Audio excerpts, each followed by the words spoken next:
और बदलने वाले हैं, तो क्या तमाम वैकेंसी रुक जाएगी? क्या तमाम बहालियों जिसको लेकर सरकार प्रतिबद्ध थी चुनाव के पहले, क्या उस बहाली पर विराम लग जाएगा? तो अपना लगभग बीतने वाला है 11 फरवरी। अगर 11 मार्च आता है तो लगभग 1 महीना। तो फिर इस तरह से चीज़ें तो नहीं चलेगी। लोगों ने 15 मार्च तक सरकार को अल्टीमेटम दिया था, तो 15 मार्च के पहले या 15 मार्च के बाद और उसके बाद जो बंगाल के कुछ ज़िले हैं उनको जोड़कर एक अलग सीमांचल राज्य बनाने की बात चल रही है। तो मुझे लगता है कि इन दोनों मामलों में, और राज्यपालों की भी नियुक्ति हुई है अलग।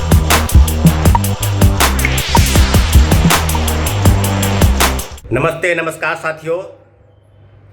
अभी बात हम करेंगे बिहार के तमाम बहालियों पर, जिस बहालियों पर अभ्यर्थियों द्वारा लगातार इस बात के लिए चिंता जाहिर किया जा रहा है, इस बात को लेकर इंगित किया जा रहा है कि बिहार में सरकार बदलने वाली है, यानी बिहार के जो मुख्यमंत्री हैं वो बदलने वाले हैं। तो क्या तमाम वैकेंसी रुक जाएगी?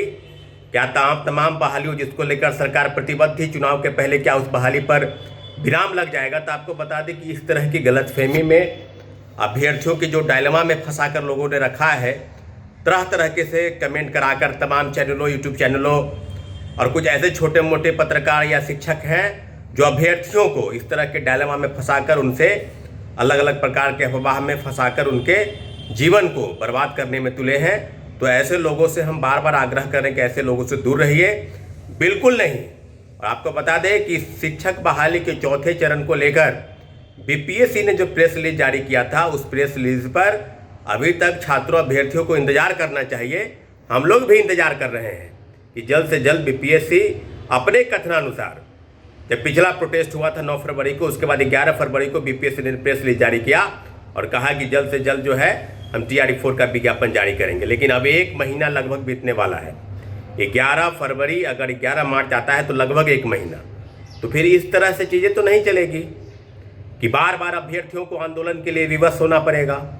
बार बार तो अलग अलग प्रकार से विगत 1.5 वर्षों से जिस प्रकार से आंदोलन चल रहे हैं, जिस प्रकार से डिमांड की जा रही है, और चौथे चरण के में लगभग 46,000 के आसपास पद की बहाली होगी। तो अब लगता है कि अभ्यर्थियों को गुमराह करने की स्थिति में बीपीएससी लगा है। तो बीपीएससी से आग्रह किया जा रहा है कि आप जल्द से जल्द TRE 4.0 का विज्ञापन जारी कीजिए। आपकी अपनी शुचिता है, उसको भंग नहीं होने दीजिए। साथ ही उसके साथ साथ प्रोफेसर की बहाली होनी है लगभग 11,000 पद की। तो उसको लेकर भी ड्राफ्टिंग का काम जो है वो शुरू है। कई बैठकें हुई है राज्य सरकार के अपने स्तर से। और इस बार जो है BET यानी बिहार लिटरेसी टेस्ट, इसके आयोजन को लेकर कहीं ना कहीं मंजूरी होनी है। तो देखने वाली बात होगी, वही जो जिस प्रकार से पहले बहाली होती थी, तो वो एकेडमिक परफॉर्मेंस के आधार पर, उस तरह से बहाली नहीं होनी चाहिए। चयन का आधार सिर्फ इंटरव्यू नहीं होना चाहिए। BET पात्रता परीक्षा हो, उसके बाद परीक्षा आयोजित हो, बीपीएससी आयोजित करे, तभी हम इस चीज़ को मानेंगे। और आपको बता दें कि हम लोगों ने जो पिछली बैठक की थी, उस बैठक के बाद हम लोगों ने 15 मार्च तक सरकार को अल्टीमेटम दिया था। तो 15 मार्च के पहले या 15 मार्च के बाद प्रोफेसरों की बहाली के लिए अंतिम बैठक आयोजित होगी। और बैठक के बाद अगर सड़क पर उतरने की जरूरत आवान पड़ी है तो सड़क पर उतरा जाएगा। इस बात के लिए अभ्यर्थियों को हम सूचित कर रहे हैं। साथियों, अन्य मुद्दे हैं जिसको लेकर लगातार तैयारी चल रही थी। प्रोफेसर के साथ साथ कंप्यूटर शिक्षक, जिसके लेकर लगभग 28,000 पद की बहाली की बात की जा रही थी, वो मामला अभी तक अधर में है। उसके साथ साथ शारीरिक शिक्षक, संगीत कला यानी म्यूजिक एंड फाइट आर्ट, उनके भी अभी तक पद जो है सृजित नहीं हुए हैं। बहुत कम पद, और लगभग आप जान रहे हैं कि 400 से 500 पद जो है वो कंप्यूटर साइंस के, जैसा कि TRE-3 तक जो बैकलॉग सीट है उसी सीट को जोड़ा जाएगा। तो साथियों, आपको अलग अलग प्रकार से दिग्भ्रमित होने की ज़रूरत नहीं है।